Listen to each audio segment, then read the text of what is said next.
हिमालय की ऊंची ऊंची चोटियां, जहां सर्दियों में तापमान -30 डिग्री तक गिर जाता है, जहां जिंदगी हर दिन प्रकृति से लड़ती है, उसी बर्फीली धरती ने एक ऐसे इंसान को जन्म दिया जिसे दुनिया आज इंजीनियर, शिक्षक, पर्यावरणविद और एक्टिविस्ट के नाम से जानती है। लेकिन ये कहानी इतनी आसान नहीं है। एक समय था जब पूरा देश उसकी तारीफ करता था।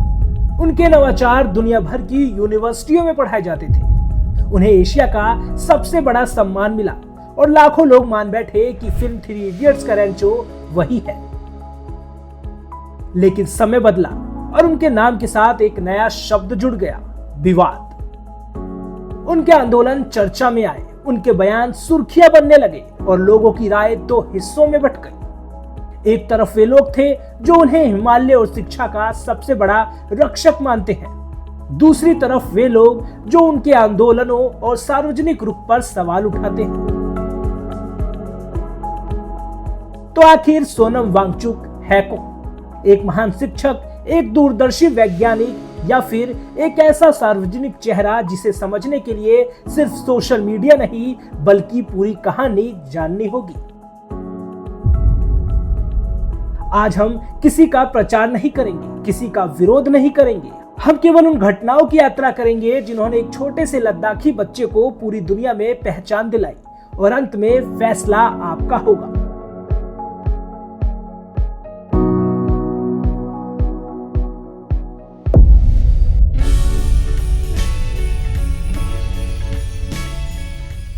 एक सितंबर 1966, लद्दाख के अलची गांव की ठंडी सुबह।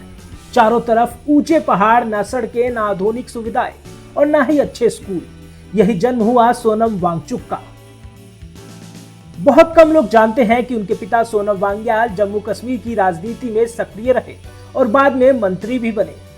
लेकिन सोनम की पहचान राजनीति से नहीं, उनके काम से बनने वाली थी।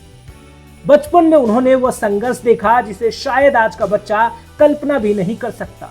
नियमित स्कूल की शुरुआत देर से हुई।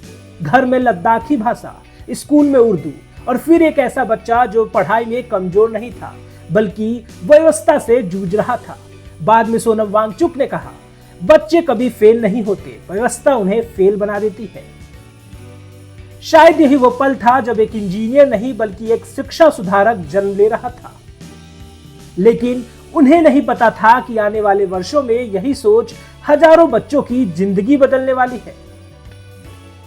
साल 1988, इंजीनियरिंग की पढ़ाई पूरी करने के बाद सोनम वांगचुक के सामने वही रास्ते थे जो हर इंजीनियर के सामने होते हैं, एक अच्छी नौकरी, अच्छी सैलरी और आरामदायक जिंदगी। लेकिन उन्होंने एक अलग रास्ता चुना। उन्होंने नौकरी नहीं, अपना लद्दाख चुना, क्योंकि उन्हें महसूस हो चुका था कि लद्दाख की सबसे बड़ी समस्या गरीबी नहीं थी बल्कि शिक्षा की असफल व्यवस्था थी। 95% बच्चे फेल क्यों हो रहे थे? उस समय लद्दाख के सरकारी स्कूलों का हाल बेहद खराब था। हर साल बड़ी संख्या में छात्र बोर्ड परीक्षाओं में असफल हो जाते थे। लोग बच्चों को कमजोर समझते थे, लेकिन सोनम वांगचुक ने तस्वीर को अलग नजर से देखा। उन्होंने कहा, अगर हजारों बच्चे फेल हो रहे हैं तो शायद बच्चे नहीं, पूरी व्यवस्था फेल है। उन्होंने देखा स्कूलों में पढ़ाई ऐसी भाषा में हो रही थी जो बच्चों की मातृभाषा ही नहीं थी। शिक्षक स्थानीय परिस्थितियों को समझे बिना पढ़ा रहे थे। किताबें, परीक्षाएं और पूरा सिस्टम लद्दाख की जरूरतों से मेल ही नहीं खाता था। यहीं से शुरू हुई एक नई सोच। 1988 में सोनम वांगचुक और उनके कुछ साथियों ने मिलकर बनाई SECMOL, student educational and cultural movement of Ladakh. शुरुआत बहुत छोटी थी, ना करोड़ों की फंडिंग, ना कोई बड़ा कैंपस, सिर्फ एक विश्वास कि हर बच्चा सीख सकता है अगर उसे सही माहौल मिले। सेकमोल में किताबों के साथ साथ जिंदगी सिखाई जाती थी। यहाँ छात्र खुद अपना खाना बनाते, खेती करते, सोलर पैनल लगाना सीखते, मशीनें बनाते और अपनी समस्याओं का समाधान खुद खोजते। ये शिक्षा सिर्फ परीक्षा पास करने के लिए नहीं बल्कि जीवन जीने के लिए थी। धीरे धीरे जिन बच्चों को समाज फेल कहता था वही बच्चे आत्मविश्वास से भरने लगे। सेकमोल की चर्चा लद्दाख से निकलकर पूरे भारत और फिर दुनिया तक पहुंचने लगी। लेकिन सोनम वांगचुक सिर्फ एक संस्था बनाकर रुकने वाले नहीं थे। उन्होंने सोचा, अगर कुछ बच्चों की जिंदगी बदल सकती है तो पूरे लद्दाख की क्यों नहीं। इसी सोच के साथ उन्होंने शिक्षकों, अभिभावकों और प्रशासन के सहयोग से ऑपरेशन न्यू होप की शुरुआत की। इस पहल का उद्देश्य था सरकारी स्कूलों की गुणवत्ता में सुधार करना, स्थानीय भाषा, बेहतर शिक्षक प्रशिक्षण और बच्चों की जरूरतों के अनुसार शिक्षा पर जोर दिया गया। आने वाले वर्षों में लद्दाख के कई सरकारी स्कूलों के परिणामों में उल्लेखनीय सुधार देखने को मिला।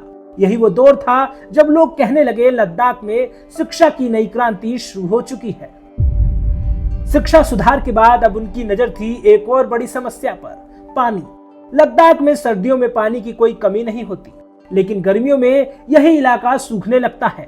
किसानों की फसलें सिर्फ पानी की कमी से बर्बाद हो जाती थी। सवाल था, क्या बर्फ को गर्मियों तक बचाया जा सकता है? कई लोगों ने कहा नामुमकिन, लेकिन सोनम वांगचुक ने हार नहीं मानी। उन्होंने प्रयोग शुरू किए, दिन, महीने और फिर कई साल। आखिरकार दुनिया ने पहली बार देखा आइस स्तूपा, एक ऐसी कृत्रिम बर्फ की संरचना जो सर्दियों का अतिरिक्त पानी जमा करती है और गर्मियों में धीरे धीरे पिघलकर खेतों तक जीवन पहुंचाती है।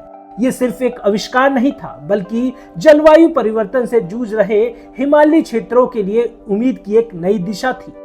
यह तकनीक सोनम वांगचुक को अंतर्राष्ट्रीय मंच तक ले गई। अब एक इंजीनियर दुनिया के सबसे चर्चित शिक्षा सुधारकों में शामिल हो चुका था। उन्हें अंतर्राष्ट्रीय पुरस्कार मिलने लगे, विदेशी विश्वविद्यालय उनके मॉडल का अध्ययन करने लगे और भारत में लाखों लोग उन्हें रैंचो कहकर बुलाने लगे। लेकिन यहीं से उनकी कहानी एक नया मोड़ लेने वाली थी, क्योंकि अगले कुछ वर्षों में सोनम वांगचुक सिर्फ एक शिक्षक या वैज्ञानिक नहीं रहे, वे सार्वजनिक अभियानों और आंदोलनों की एक प्रमुख आवाज बन गए।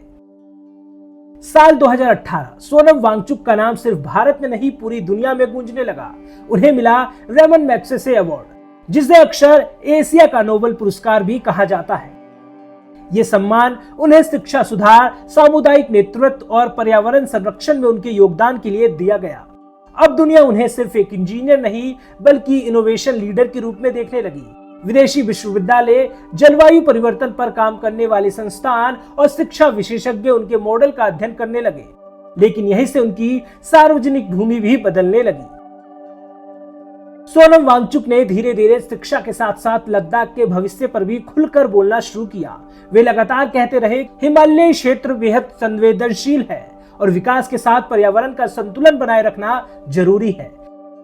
उन्होंने स्थानीय लोगों की भागीदारी और दीर्घकालिक विकास पर जोर दिया। यही से उनकी पहचान एक शिक्षक से आगे बढ़कर एक सार्वजनिक एक्टिविस्ट की बनने लगी। आने वाले वर्षों में सोनम वांगचुक ने लद्दाख से जुड़े कई सार्वजनिक अभियानों में हिस्सा लिया। बार बार कहा कि हिमालयी क्षेत्र के विकास और पर्यावरण संरक्षण के बीच संतुलन आवश्यक है।